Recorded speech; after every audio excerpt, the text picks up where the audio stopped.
सूरज की किरणों में अमृत का वो प्रकाश, हर नई सुबह के साथ यीशु राजा है अब। अंधकार से जो लड़ती उसकी वाणी है आप, उसकी वाणी है आप, उसकी वाणी है आप। अमृत वाणी, अमृत वाणी, अमृत वाणी, अमृत वाणी, अमृत वाणी।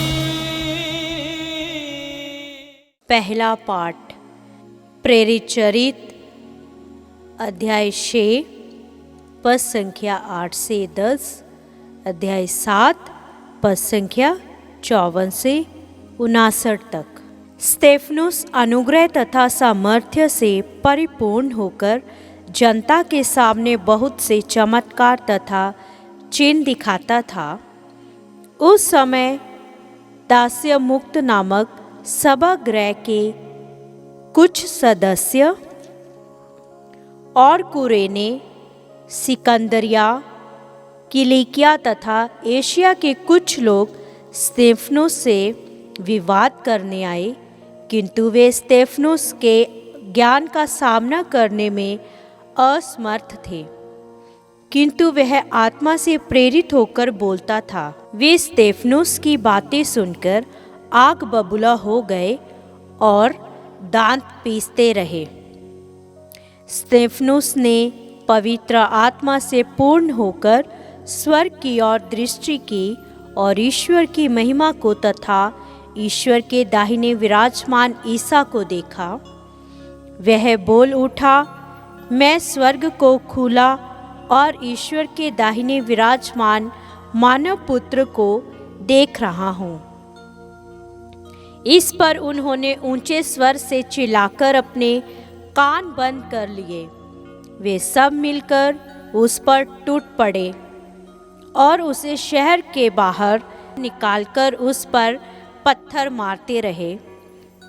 गवाहों ने अपने कपड़े साउल नामक नवयुवक के पैरों पर रख दिए। जब लोग स्तेफनुस पर पत्थर मार रहे थे तो उसने यह प्रार्थना की, प्रभु ईसा, मेरी आत्मा को ग्रहण कर। यह प्रभु की वाणी है।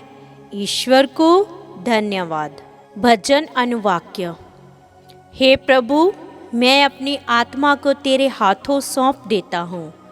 हे प्रभु, मैं अपनी आत्मा को तेरे हाथों सौंप देता हूँ। तू मेरे लिए आश्चर्य की चट्टान और रक्षा का शक्तिशाली गढ़ बन जा, क्योंकि तू ही मेरी चट्टान है और मेरा गढ़। अपने नाम के हेतु तू मेरे पथ प्रदर्शन कर। अनुवाक्य। हे प्रभु, मैं अपनी आत्मा को तेरे हाथों सौंप देता हूँ। मैं अपनी आत्मा को तेरे हाथों सौंप देता हूँ। हे प्रभु, तू ही मेरा उद्धार करेगा। प्रभु पर ही मेरा भरोसा है। तेरा प्रेम मुझे मिले और मैं आनंदित हो उठूँगा। अनुवाक्य।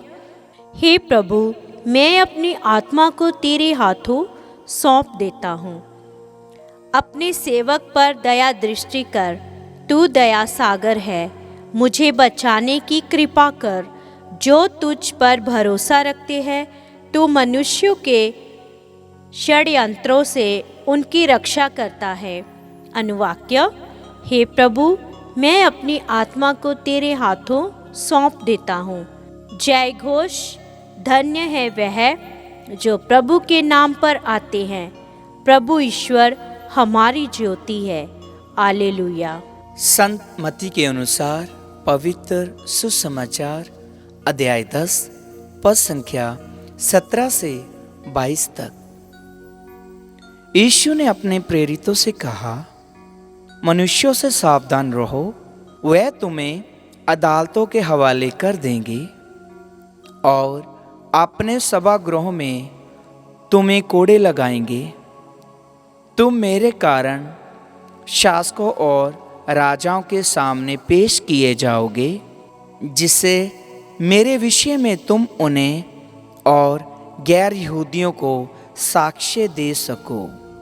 जब वह तुम्हें अदालत के हवाले कर रहे हैं तो ये चिंता मत करो कि हम कैसे बोलेंगे और क्या बोलेंगे। समय आने पर तुम्हें कहने के लिए शब्द दिए जाएंगे, क्योंकि बोलने वाले तुम नहीं हो बल्कि पिता का आत्मा है जो तुम्हारे द्वारा बोलता है।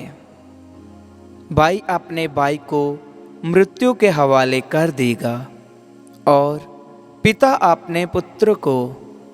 संतान अपने माता पिता के विरुद्ध उठ खड़ी होगी और उन्हें मरवा डालेगी।